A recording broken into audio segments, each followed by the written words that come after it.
Hey guys and gals, Never here from Drake Wing Gaming and Stuffy Mouse. What are the Gaming Drag today? I'm coming back at you in the Let's Play episode of No More Future. So yeah, let's go ahead and jump right back in, shall we? Alarm chain, you were up, and let's go. Or so I thought. The CEO shared quite a lot of interesting info with you so far, you have to admit. Far more than you thought he'd ever do. It'd be remiss of you not to inquire further now that he's feeling so talkative. So, wait, Pandora's a family business? Hearing you ask another question, Jasper ceases his mullings once again and turns to address you once more. It's definitely no mom-and-pop store, if that's what you're wondering, but for the most part, yes. But I've spoken long enough already, and my throat is starting to ache, likely as a result of all that shouting from earlier for sure. We'll continue this discussion at the restaurant, perhaps over a glass of water or two. That's a little disappointing. You barely began talking to each other like somewhat equals, and the Drake already needs a break. It's understandable, of course. You have been going at it for quite a long while, thanks to all the weekend traffic outside slowing you down. Even if most of the things he said earlier were mean-spirited insults aimed straight at your self-esteem. But he's putting in the effort to at least have a decent conversation now, and you have to credit him for that. Now it falls on you to respect his limitations and try to make the best of your time together in spite of them. Fair enough. If it can make you feel better, learning all these things from you is quite interesting so far. I'm looking forward to continuing this conversation. The dragon returns, only a rough grunt as he turns to stare outside the window, though neither the cars nor the houses surrounding him seem to catch his attention in the slightest. He's still wary of looking relaxed or pleased around you, and you can't fully blame him for that given everything that happened. Jasper clearly has quite a lot of emotional baggage he carries with him at all times. Whether he'll share some of it with you in the future or not remains to be seen.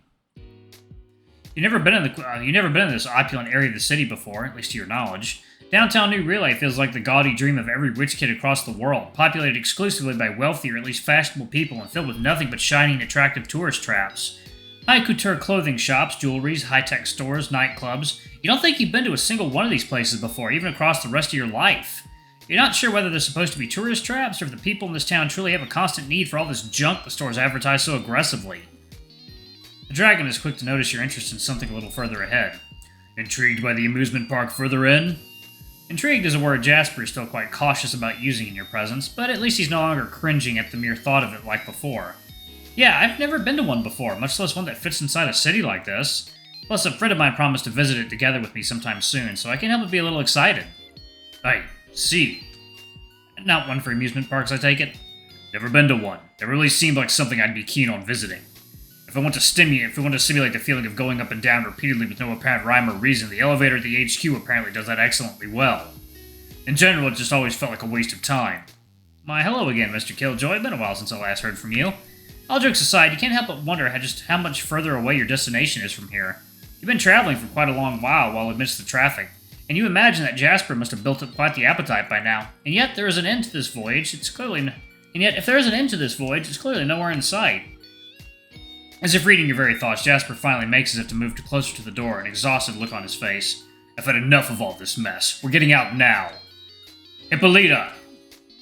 You have to assume that the Drake is referring to the car, or the AI driving it, at least considering that the vehicle makes quite a sudden turn as that name is uttered. Oh god, strawberry bubbly water is so good. It breaks off from the large crowd of vehicles heading further into the city and begins to drive down a much less frequented side road, with ample space for driving but no place to park in the slightest.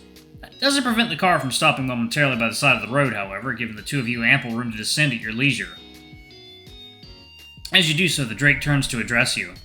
You didn't leave anything inside, did you? Please don't start asking me this question too. The Drake raises an eyebrow at your seemingly nonsensical fears, but it doesn't take long for him to sweep them under the figurative carpet. If you so wish. With a curt nod in the direction of his vehicle, the car suddenly speeds up and continues its trek down the lane, disappearing just beyond the corner. I suppose we don't really need to keep it parked anywhere nearby while we enjoy our meal after all. Our meal? What's this about you eating all of a sudden? Don't tell me that your mad scientist friend made you capable of hunger as well. Well, I'm not sure if hunger is the right word for it, but I can't eat food just like you can. Unless you have any reasons why I shouldn't, I think I will. Oh, bloody fine. But I'm sending your end of the bill straight to Dr. Shelley. I won't spare a single cent on whatever you end up eating. So much for trying out the most expensive dishes at the place you're visiting. Not like you were rooting for that or anything. That misconception was all Jasper's doing. How is he going to keep pretending as though you're some kind of... well... You hear Jasper's voice beckoning you from further down the road. It seems he started walking away from you in the midst of your inopportune pondering. Excuse me. Are you going to move already, or are you nailed to the floor? I'm coming! God. You catch up to the green reptile, falling right beside him. Well, maybe a little further back. It wouldn't want to hurt his fragile ego or anything. Plus, he is the only one between you two who even knows where you're supposed to go. Might as well ask more about that, since you have time. So, what kind of restaurants are in this area? Just about anything, really. Traditional, fusion, experimental, and with as many different cuisines as there are buildings in this neighborhood. Of course, the exact specifics change from month to month, but with this area being a hotspot for wealthy tourists and residents alike, it fosters quite the competitive environment. I'd say about half of all restaurants here close down and reopen under new managements every full moon. That many? That sounds harsh. It is what it is. If they couldn't handle the challenge, they should have never tried opening a restaurant here of all places to begin with. I like ambitious businessmen, not conceited ones. See? What does that even have to do with your question all of a sudden? What about the other half? As you probably should have inferred by now, they're alive and thriving and have been for quite some time. Not only do they offer breathtaking menus, they can also flaunt a storied history in this city. A history earned through blood, sweat, tears, and copious amounts of sacrifice.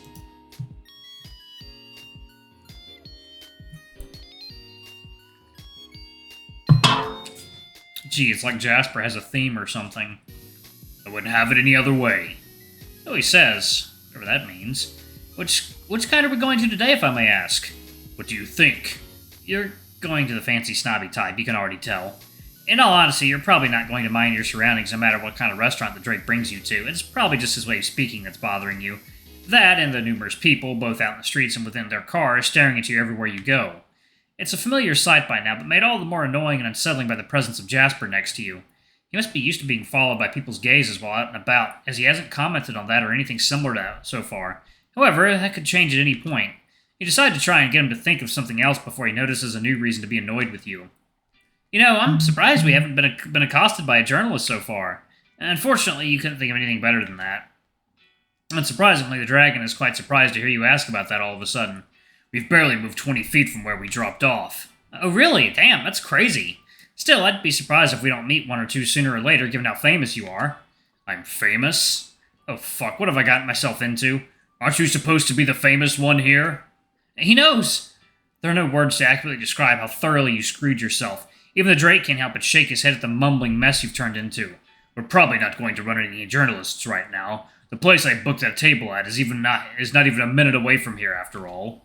We'll be left alone while we're at the establishment. However, once we're outside again, then all hell's gonna break loose, you reckon? You already can't handle the gazes of mere passers-by when next to the Drake. You can scarcely imagine what will happen when you add storms of people asking questions and demanding answers to the mix.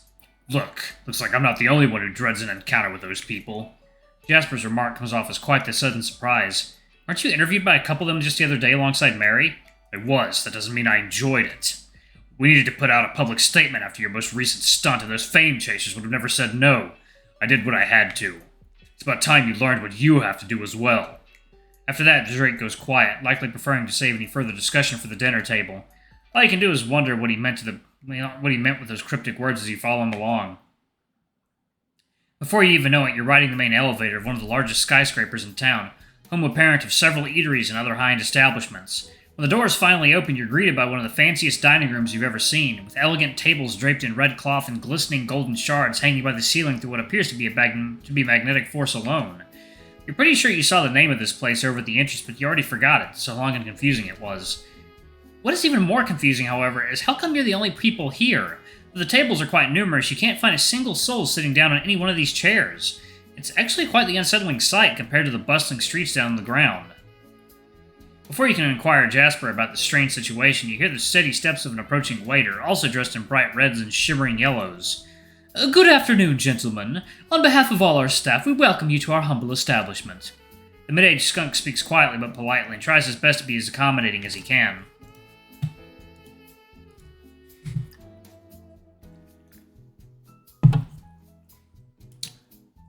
His gaze is transfixed on the large reptile beside you, but a few uncertain looks in your direction are proof enough that he acknowledges your strange and possibly frightening existence. Thank you, it's been quite a while since I've been to this place. I'm looking forward to my second time dining here. And we look forward to delighting you once again, dear guest. Now, allow me to show you to your table.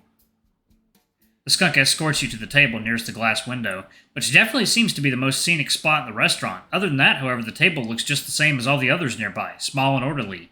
You make as if to pull your own chair out from underneath the table, but the waiter quickly does that for you as soon as he realizes you were going to, with the most forced gallantry you've ever witnessed. Judging from the mildly annoyed look on Jasper's face, you were clearly supposed to expect that. Oh god, it's one of those places. You sit down and wait patiently as an endless procession of waiters bring forth the missing silverware and questionable dining utensils. It takes longer than any of you would have liked, thanks to the waiter's apprehension of you slowing them down. Afterwards, the skunk lingers a little longer to enunciate every article in the restaurant's menu in great detail to you both, with no regards whatsoever to your inability to follow along the conga line of impossible dish names.